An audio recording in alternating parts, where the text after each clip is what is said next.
Good morning, students. This is Rajni Mehta. Welcomes you in my English class. As you know, we are reading chapter 2, The Nightingale, and today we will discuss the rest of chapter. So let's start. We have discussed that जो Nightingale है वो वहाँ से emperor के palace से चली गई थी. अब आर्टिफिशियल बर्ड वहाँ थी, तो लोग उसके बारे में क्या कहते हैं, व्हाट एन अनग्रेटफुल बर्ड. जैसे ही नाइटिंगेल वहाँ से चली गई, लोगों ने कहा, एक्सक्लेम द पीपल, लोगों ने कहा व्हाट एन अनग्रेटफुल बर्ड, कितनी थैंकलेस बर्ड है. राजा ने उसे इतने टाइम रखा और वो यहाँ से चली गई, राजा को अकेला छोड़ के. Anyway, this artificial bird is much prettier and can sing as well. कोई बात नहीं, ये जो आर्टिफिशियल बर्ड है हमारे पास वो उससे ज़्यादा अच्छा गाती है और उसके जैसा भी गा सकती है. Soon the emperor and all his people knew the songs of the artificial bird.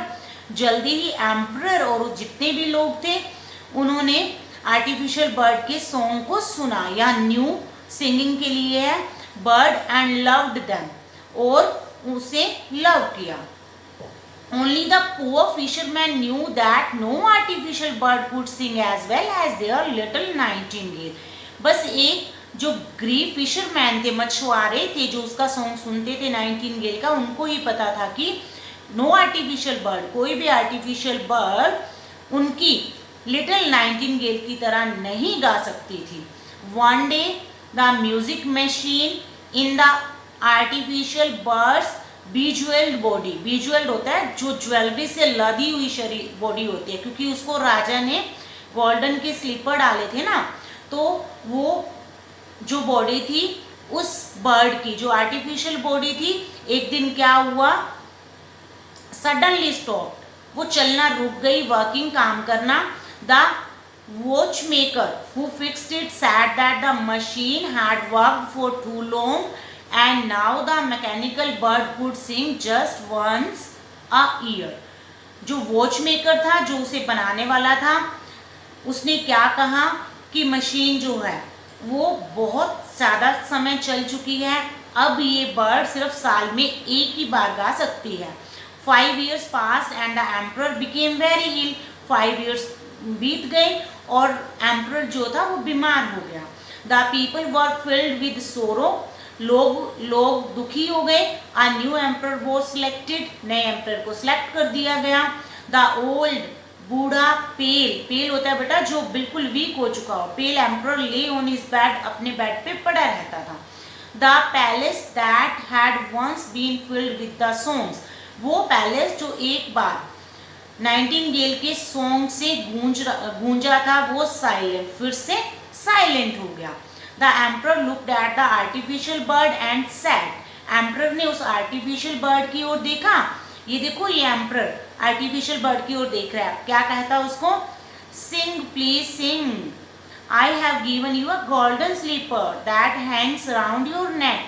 गाओ, कृपया मेरे लिए गाओ, मैं तुम्हें गोल्डन स्लीपर दूंगा जो आप तुम्हारे गले में डालूंगा. Not a sound came from the bird, लेकिन बर्ड की तरफ से कोई आवाज ही नहीं आई.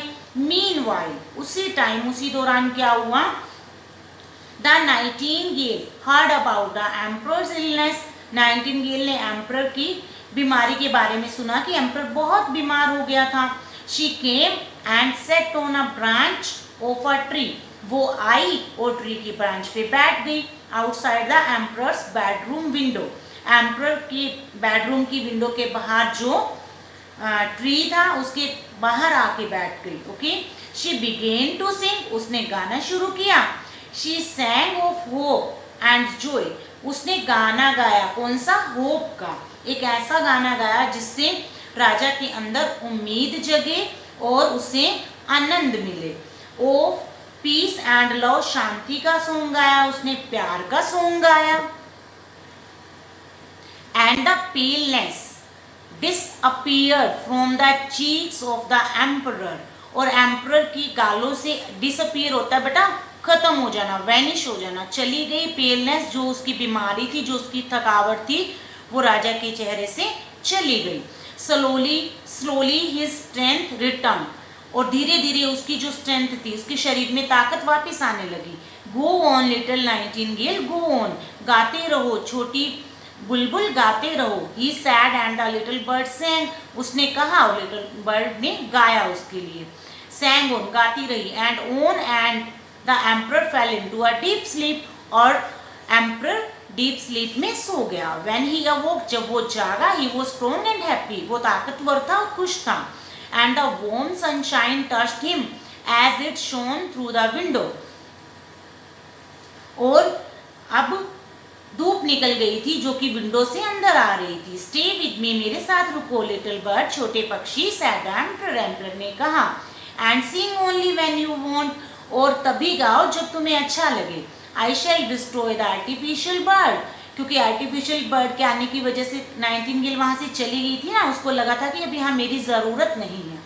नाइटिंगेल को कोई प्राउड नहीं हुआ था, घमंड नहीं हुआ था, उसको लगा था कि अभी आर्टिफिशियल बर्ड से अपना काम चला लेंगे, मेरी ज़रूरत नहीं है, वो चली गई थी।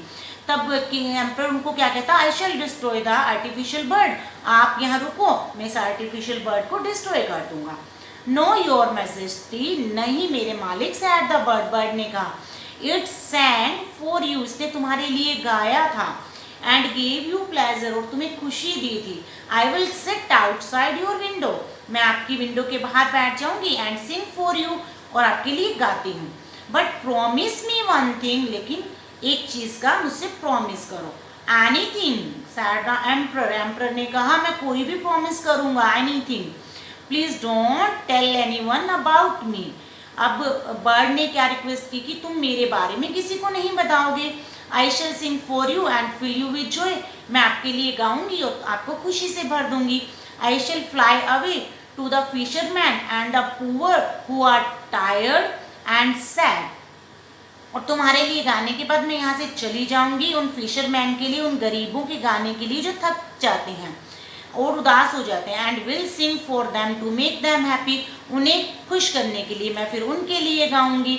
Late no one know that there is a little bird that tells you everything and sings for you happiness, और किसी को नहीं बताना कि लेट्स नो वन नो, किसी को पता नहीं चला कि वहाँ पे छोटी बर्ड आती है, tales you everything and sings for your happiness, कि आपके पास आती है और आपके लिए गाती है। विद दिस, इसके साथ द बर्ड फ्लू अवे, ऐसा कहकर बर्ड वहां से चली गई। The emperor goat up and put on his best ropes, ropes क्या होता है, लबादा, बहुत जो शाही कपड़े होते हैं, ठीक है, बड़ा सारा कोट। एम्परर उठा और उसने अपना बेस्ट वाला रोब पहना जो उसे पसंद था। His servants entered his room, उसके सर्वेंट्स उसके रूम में आए। एक्सपेक्टिंग, उनको क्या उम्मीद थी, उन्हें पता था कि राजा आज बहुत ज़्यादा बीमार है। टू बी डेड, उनको लगा कि वो मर गया होगा। And there he was as strong and happy as ever, उन्होंने क्या देखा कि वो तो बहुत स्ट्रॉन्ग हो गया था और बहुत खुश था जैसे कि वो हमेशा रहता था। Their eyes were round with astonishment, उनकी आईज जो थी एस्टोनिशमेंट से फिल हो गई। मीन टू से एक्सट्रीमली सरप्राइज होना, एस्टोनिशमेंट होता है बहुत ज़्यादा सरप्राइज होना, उनकी आंखें सरप्राइज से भर गई। व्हेन ही सैड, जब उसने, राजा ने उनको कहा गुड मॉर्निंग। तो बच्चे ये स्टोरी थी नाइटिंगेल और एम्परर की। देखो यहाँ नाइटिंगेल ने राजा के लिए कितना कुछ किया ना, वो एज जो बर्ड्स होते हैं या फिर ट्रीज होते हैं, जितने भी नेचुरल क्रिएचर्स होते हैं, वो सबको इक्वली ट्रीट करती हैं। जब नाइटिंगेल को लगा कि किंग को उसकी ज़रूरत नहीं है, आर्टिफिशियल बर्ड जो है उसके लिए इनफ है, तो वो वहाँ से चली गई।